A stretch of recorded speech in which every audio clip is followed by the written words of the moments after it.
Night T shirt ಹಾಕಬೇಕಂತ ಹೇಳಿ ಇದ್ದೇನೆ. ಪ್ರವಾಸದಲ್ಲಿ ಸ್ವಲ್ಪ ಆರಾಮ ಸಿಗ್ತದೆ. ಈ ಶರ್ಟಿನ ಬಟನ್ ನಾನೇ ಕೀಳ್ತೇನೋ ಅಥವಾ ಬೇರೆಯವರು ಕೀಳ್ತಾರೋ ನನಗೂ ಗ್ಯಾರಂಟಿ ಇಲ್ಲ, ನಿಮಗೂ ಗ್ಯಾರಂಟಿ ಇಲ್ಲ. ಇದು ಸತ್ಯ, ಈ ಲೋಕದ ಸತ್ಯ ಅದು. ಇವತ್ತು ಬೆಳಿಗ್ಗೆ ತಂಬಿಗೆಯಿಂದ ಸ್ನಾನ ಮಾಡಿದ್ದೇನೆ. ಇವತ್ತು ಬೆಳಿಗ್ಗೆ ನಾನು ರಾಯಚೂರಿನಲ್ಲಿದ್ದೆ. ನಾಳೆ ಬೆಳಿಗ್ಗೆ ಬದುಕಿಳಿದ್ರೆ ಬೆಂಗಳೂರಿಗೆ ಹೋಗಿ ಸ್ನಾನ ಮಾಡಬೇಕು.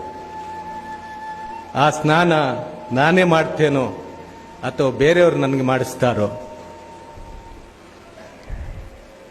ನಾಳೆಯ ಸ್ನಾನದ ಗ್ಯಾರಂಟಿ ನನಗೂ ಇಲ್ಲ, ನಿಮಗೂ ಇಲ್ಲ. ನಶ್ವರವಾದಂತಹ ಜೀವನ, ಏನೂ ಪಡೆದುಕೊಂಡು ಬರಲಿಲ್ಲ, ಏನೂ ಪಡೆದುಕೊಂಡು ಹೋಗ್ಲಿಕ್ಕೂ ಇಲ್ಲ. ಅವನ ಬಳಿ ಸತ್ಕರ್ಮ ಮಾತ್ರ ನಮ್ಮ ಯೋಗ್ಯತೆಯನ್ನು ಅಳೆಯುತ್ತದೆ.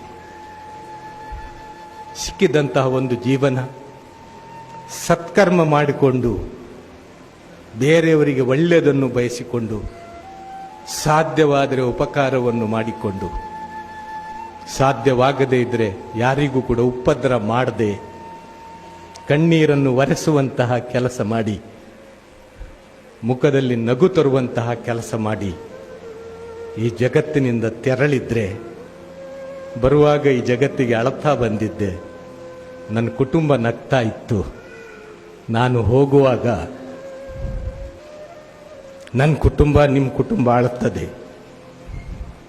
ಆವಾಗ ನನಗೆ ನಗಲಿಕ್ಕೆ ಸಾಧ್ಯ ಆಗಬೇಕು. ಅದು ಯಾವಾಗ ಆಗ್ತದೆ ಅಂದರೆ, ಸತ್ಕರ್ಮಗಳು ನನ್ನ ಪುಸ್ತಕದಲ್ಲಿ ನಾನು ಬರೆಯುವಂತಹ ಪ್ರಯತ್ನ ಮಾಡಿದರೆ ಅದು ಸಾಧ್ಯವಾಗ್ತದೆ, ಅದು ಸಾರ್ಥಕವಾಗ್ತದೆ. ಅಂತಹ ಸಾರ್ಥಕ ಜೀವನಕ್ಕೆ ಇಂತಹ ಧರ್ಮಗಳು ಮತ್ತು ಈ ಸಂದೇಶಗಳು ನಮಗೆ ಸಹಕಾರಿಯಾಗಲಿ, ನಮಗೆ ಮೈಲಿಗಲ್ಲಾಗಲಿ ಅಂಥೇಳಿ ಆಶಿಸುತ್ತಾ, ನಮಗೆಲ್ಲರಿಗೂ ಕೂಡ ಸತ್ಕಾರ್ಯವನ್ನು ಮಾಡಲಿಕ್ಕೆ, ಎಲ್ಲರೊಂದಿಗೂ ಕೂಡ ಬೆರೆತು ಸಹೋದರರಂತೆ ಬಾಳಲಿಕ್ಕೆ, ಒಬ್ಬ ದೇವನ ದಾಸನಂತೆ, ಒಂದು ತಂದೆ ತಾಯಿಗಳ ಮಕ್ಕಳಂತೆ, ಒಂದು ದೇಶದ ವಾಸಿಗಳಂತೆ ಭಾರತೀಯನಾಗಿ ಬಾಳಲಿಕ್ಕೆ ನಮಗೆಲ್ಲರಿಗೂ ಕೂಡ ಸಾಧ್ಯ ಆಗಲಿ ಅಂಥೇಳಿ ಆ ಜಗತ್ನಾಯಕನಲ್ಲಿ ಪ್ರಾರ್ಥಿಸುತ್ತಾ ಮಾತುಗಳನ್ನು ಮುಗಿಸ್ತಾ ಇದ್ದೆ.